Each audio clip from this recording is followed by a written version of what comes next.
We're talking about Palisades, new construction, fires, rebuilding with one of my favorite people, my mom, Jacqueline from the Palisades Estates. Hey. Hi. How's it going? Haven't seen you for a couple hours. Literally. With my mom today, again, talking about specifically lots and building post Palisades fires and the launch of Palisades Estates with Beverly Hills Estates. So we've done a lot of events lately, launched the podcast. What about the coffee drink? Yeah. We did, we had the launch of the Cafe Lux meets Palisades Estates drink collab. It's going for a month of January through January 15th through February 15th at all the West Side locations. It's called the Pally Buzz. Pally Buzz. We had them yesterday, and it really was a buzz. I felt like I was on drugs.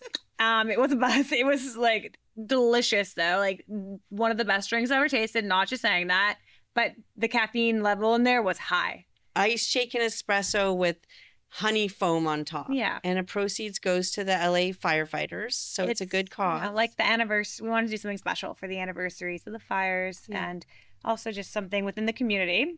So we did that yesterday. We launched the Palisades Estates. We've been hiring some new agents and we've been really busy. Mm-hmm. I've been getting a lot of questions though, in terms of the way that the Palisades is spread out. You know, we have the Huntington, we have the Alphabet Streets, there are the Bluffs, and there are a couple other pockets, and people are trying to figure out what land is really worth and what some of the comps are. What would you say, what are things going for? Starting with the Huntington. I'd say the Huntington lots are selling around 3 million to up to like 5 if it's a big lot. But those lot sizes start around 8,000 feet and they'll go up to maybe 15,000 feet. So like the 8650 is pretty normal. They're hard to find though. There aren't that many. Yeah, because there's more houses that survived. So there's more of a community. And a lot of people are rebuilding. So there aren't that many for sale. So I'm selling some anywhere like in that, $3.5 to $4 million range, I'd say, for like the 8650s or so. And so people, I'm getting a lot of clients coming into our open houses that aren't necessarily a lot from the Palisades, a lot of people that are interested in the Palisades, and they're trying to understand how, it's set up. I've grown up there. You've been there for 20 years, so I guess the way that, the Huntington in levels is probably the nicest part of the Palisades. And I would say the Huntington people like, it didn't all burn. The streets are wider. You don't have power lines. Those are the biggest. And it has its own shui, so they take care of that area a little differently, things like that. Yeah, you have your own dog park, Ocean View Dog Park. It is the nicest dog park. It's really nice. I mean, just the streets are wide. And you don't have the power lines, and the lot start at 8,000, so you could build a pretty decent sized 2-story house. Like we're building one now, and it's 5,500 feet without a basement. That's nice. You can't do that on the other side of the street. So how much are the Alphabet Street lots? The Alphabet Street lots, I would say, are the most popular right now. People seem to flock where other people go. So there's so many more builders coming into the area that I didn't know, calling, wanting to pick up an Alphabet Street lot because maybe their friend did or they saw someone else that they know did, and they can get in for under $2 million. So a lot of people kind of want to throw their hat in the pot, so to speak, and they'll do it if it's 2 million or less. Okay. The more expensive lots are a little harder to sell, and there isn't as much of a buyer pool. The Alphabets have gone up though. Like a 6,500 square foot Alphabet Street lot, at its low, maybe you'd get it for 1,650. There was one, I think, back in the summer that sold for that. Before fire, that would have been 3 million to 3.2, and now they've gone up to around 2 million. Okay. So it's jumped. Now keep going up to the Bluffs. Then you have the Via Bluffs. People always like those areas, but I love that area. I think it's. I think that's the area to try to buy, honestly. It's an underrated area to begin with. All the views are up there. It's walking distance to town. You can build a really decent sized house. I mean, it's not as wide, but it's still, you can build I pretty like the big. Via Bluffs. A lot of it's in coastal, and coastal's a little easier to get through right now. Mhm. The only thing is just not that many people have jumped into the Via Bluffs. Via de la Paz, that one particular street, I sold something there, and that street seems to be getting a good number. I have a couple lots for sale on Via de las Olas. It's just this one special street that overlooks the ocean, and those lots are more expensive because they're ocean view Now, properties. an But area that I think is incredibly underrated that it I'd say you go to the will- Via. I think you need to buy. If I had a whole bunch of money, I'd go buy in the Via Bluffs because everyone's going to the Alphabet Streets because they're following each other. But I'd rather be in the Via Bluffs because you're between town and the ocean. Okay. Well, I That's was what I going to say, Will Rogers is also a very, very beautiful little community that is going to be built because it's a smaller community and it's a little nooked. It's going to be, everyone in that community is kind of, teamed up and worked together. It's going to be built up sooner than, than I all agree. the Palisades. I like Because that if you area think about too. it, it's like how many houses? It's I think like Like 40, 60 or something. 40 Not a or lot. 50, 60 No. houses. And they're all like doing it together. So that community is going to be back soon. Yeah, those And lots are big. Those lots are big. Some of them have views. You Private. have Will Rogers. The downside is you can't walk to the town. Right now, Yeah. people seem to be really focused on wanting to walk to the Caruso Center, basically. But I agree with you. Will Rogers is a good buy. People haven't really caught on to that area yet. The El Medio Bluffs is so surprising right now because people used to always want to be in the Via Bluffs because it was closer to town. And the El Medio Bluffs are on the other side of Pali High.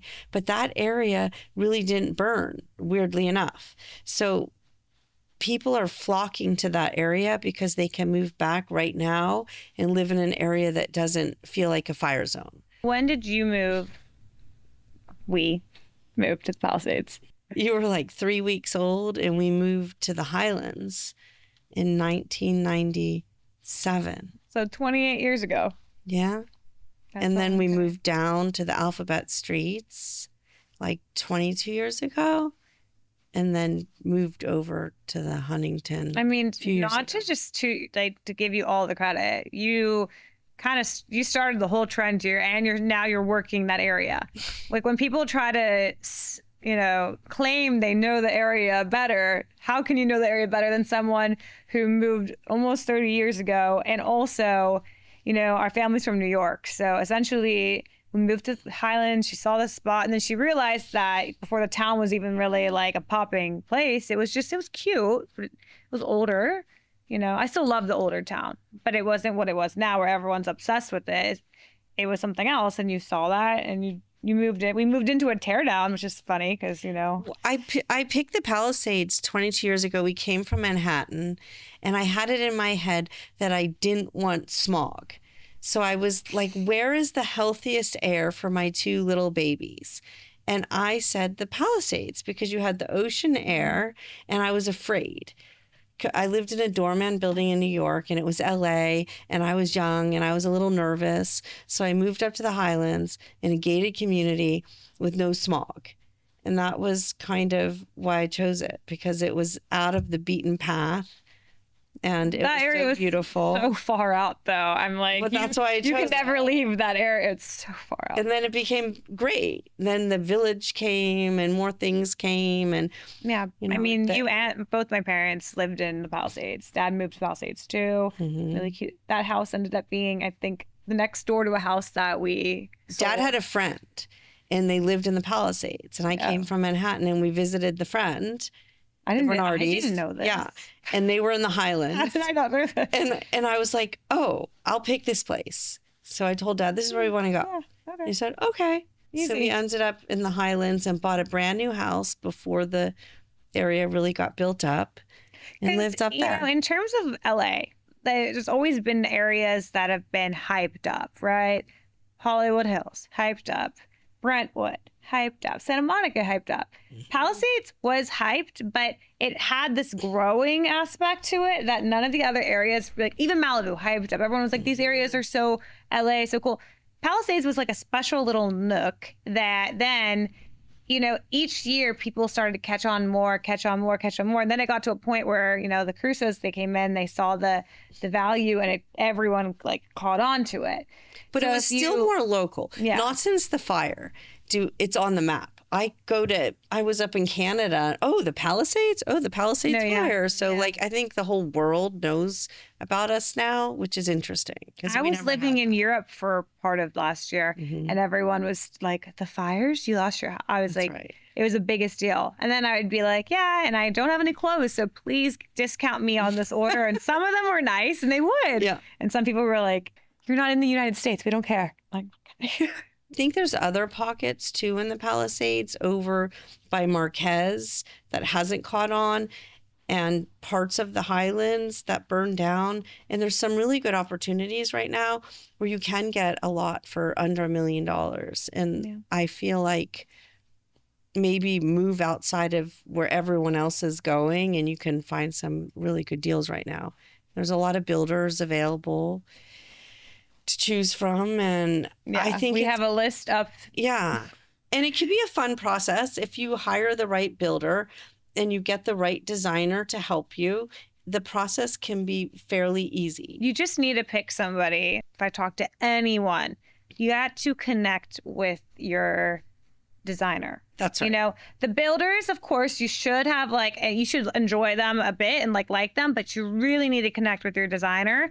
Otherwise, because then it's easy. You're gonna lose your mind if you don't. But if you have a good designer, it's not hard. Who's your designer? Because they choose. They say, "Do you like A or B?" Wait, and both tell them who your designer is. I have the best designer in the world. So our house is going to be beautiful. Who's the designer? My son. Yes, Max Chernoff. Max Chernoff is off the charts amazing. He's giving Soho House a run for their money. He really is so good. We did a flip together in Larchmont. We broke all of the records.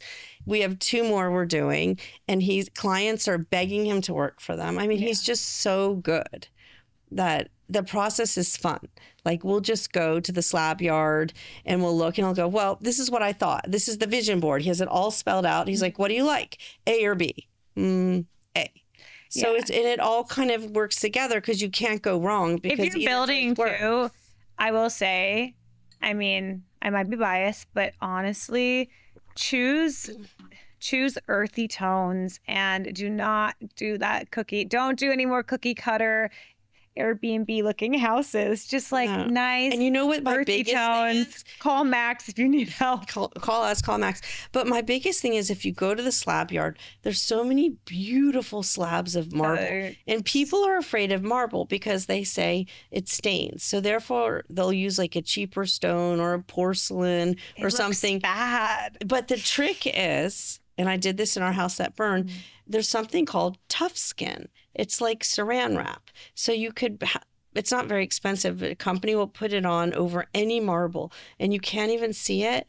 And then it never stains. And it's good for so long.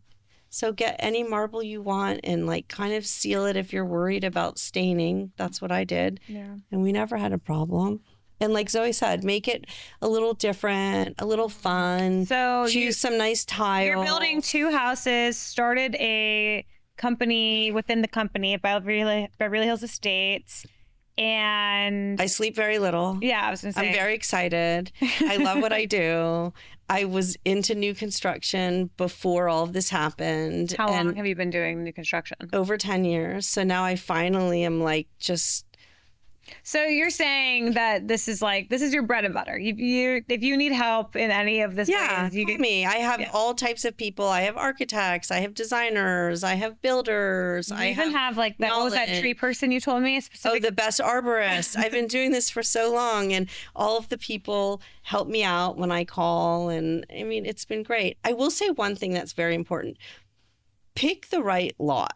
You need to talk to us or someone else knowledgeable in the area because there's so many lots to choose from. And if you don't know the area, you might not pick the right location. And you want to be in the south. You want certain sunlight. Whether your agent isn't from the area, I will say this. This is where a lot of, I think, clients or people we meet get, frazzled. You can have an agent that you've worked with for 20 years. You can have an agent that you just really like and you want to work with them. Does not mean you don't need to come and get help from people who know the area. We can all work together because, you know, I think people are like, no, I have to use this person. And you need the knowledge. And it's why companies hire, they hire outside people. Consultants. Exactly. Thank you. It's why companies hire consultants, not because, they need an outside knowledge. And I think people get scared or they don't understand that it can work like that. So feel free to come just for that reason, because I think it's like, well, I have somebody, Well, it's the same as hiring like an expediter. Yeah. Like we had Steven and Jason on the show, and you're paying them for their services and they're helping. Zoe's right. Don't just get fixated. You don't have to cut out your agent. You can bring someone else on the team to help you. Knowledge is power. Correct. And it's like when you have a medical thing, you don't just go to one doctor. Hopefully you don't just go to one doctor. I'm a Jew, so I've learned that you have to go to like 3 or 4. Of course. Make sure, right? Make sure. Yeah. And and then you collect the data. Right. And you use that. Anyways, what is some advice you would give to any agents who are trying to get into this, or your younger self in this industry? And I've heard a lot because I'm your daughter, but what's some? It's really just a numbers game. You have to just keep talking to people, keep calling, following up with your old clients, meeting people. My mom says this about dating too. It's a numbers game, right? It's true. Things will stick. You just can't have thick skin, keep going, have a strategy, time block. That's the most important thing. Kind of block out a certain time every day that you are going to reach out to people. I coached with Steve Schul for 20 years, and his quote is, contacts equal contracts. And he actually has a formula. If depending on how much money you want to make, he'll tell you how many contacts you have to make. And that's really kind of what it comes down to. I also think a long time ago, I do sell everywhere, but I really honed in on the Palisades years ago when we were living there. I thought if I just focused on one community and started to know the people, and I really knew all the comps and I knew all of the stats in that area, that I would do better. And that was true, because you can ask me anything about the Palisades and I really just know off the top of my head. So like, rather than trying to control all of these different areas, if you can just be an expert in a couple areas, I think that's my advice. Well, that's really good advice, and you've told me this. But and wait, one more thing. When you're starting out, get on a team. That's what I didn't do, and it took me a very, very long time to get to this place because I did it myself. Mm-hmm. But if you can go with a team or a partner, you know what? You learn, and it makes it more fun. If you're just by yourself, this business is unfortunately very isolating. It's isolating, and unfortunately, it's very, very rare that you are a new agent and someone is going to trust you with either to sell them a property or to sell their property. Yeah. It's, they might like you and be like, oh, this person, like I connect with this person, they understand me and I want to work with them, but I just can't based off of, the years. And then you connect with someone who has the years and you're able to tackle that. You can, Took me 10 years to get a listing, I think. Yeah, exactly. I mean, people will use you as a buyer's agent, and then half the time they just cut you out. I'm like, oh, I didn't tell you my aunt's my agent. You're like, what? Well, you need, you just need the credibility. Well, now you have the buyer-broker agreement, which you're supposed to get. But but then they can cancel that too on you. Yeah, you need someone with the knowledge, the credibility, and at the end of the day, the years on it, they're going to have things that you just don't know yet. But I will say, new agents, we are hungry. So we have this energy and we're a little bit more patient. And we're building our team. Yeah, so if you're interested, come to Palisades Estates. We want to have a, nice small team with good agents. That was really good advice. And thank you so much for being here. Of course. I mean, you're here with us most of the time, but yeah, anyways. Bye, guys. It's fun. Bye.